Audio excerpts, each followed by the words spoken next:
I'm Llewellyn King, the co-host of CFS Alert, which we founded 6 years ago, myself and my colleague and friend Deborah Woroff.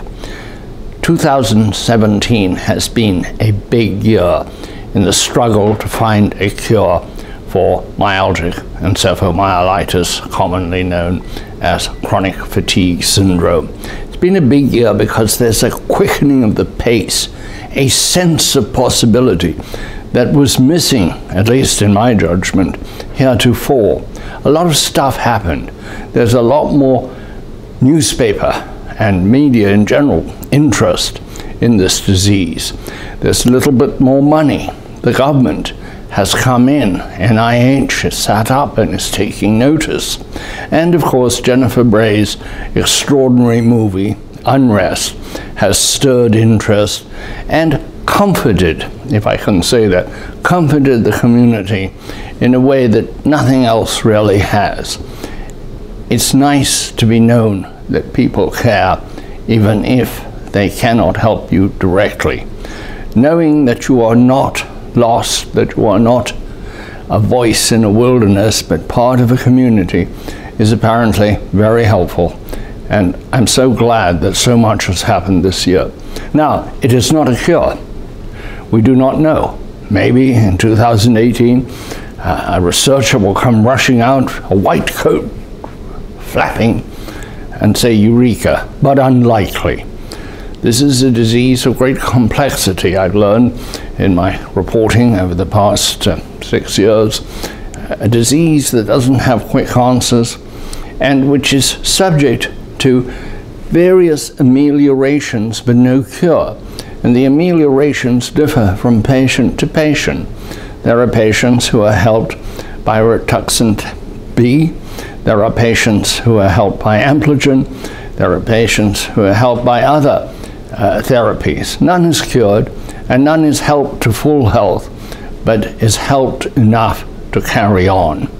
And that is especially true in my research of Ampligen. People who can't walk, they've told me, can work when they're getting Ampligen. This brings a light not only onto the struggle to find a cure for ME, but also what will the cure cost? These two drugs I have mentioned are enormously expensive. Any new drug may also be very expensive. So those in the community looking to the future need to look to a future in which, if the solution is drugs, and it almost certainly will be, how can they be afforded by ordinary people? How can they be afforded by people who are living on welfare? Some sad souls have had to sleep in their cars because they have no homes. The few that could afford a very expensive drug are indeed a very few. This is a disease that has no sense of propriety and doesn't take an interest in whether you can afford some sort of cure. Likewise with support. And I think a word always should be said for the caretakers. The caretakers require a special kind of kindness, and I personally believe that kindness is the greatest of the human virtues. But caretakers for ME patients need an infinite patience to provide day after day, month after month, year after year, decade after decade. You know, everybody is capable of a certain amount of compassion, but it takes something tremendous to be able to offer the same compassion to the same person into infinity. And there are such people, and we're all very glad of them. There is a nobility to taking care of the sick that is unique. Then there is the issue of what happens in your mind, the mind of the sick person.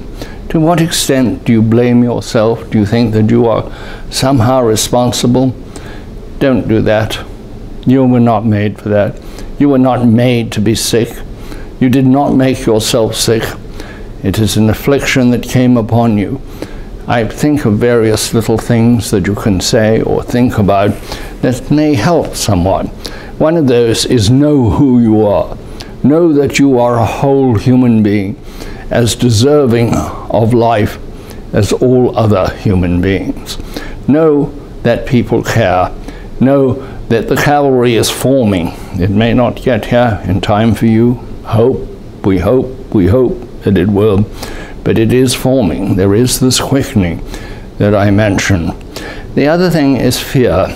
I'm very taken by a remark that Steve Jobs made, working with an engineer on a computer. And he said to the engineer, "You can do it. Don't be afraid." And I think in little things, that is terribly important. I also think that various sharings in the community help members of the community. About 5 years ago, I asked on one of these programs, what helps you? What little things help you get through your day, in your agony, in your difficulties, in your terrible distress, in the fatigue, with the brain fog, or whatever the symptom is, what helps you get through? And I got so many responses, about 800, that I wasn't able to use most of them, but there were some commonalities, one of which is pets. A huge number of people send me emails about how important pets were.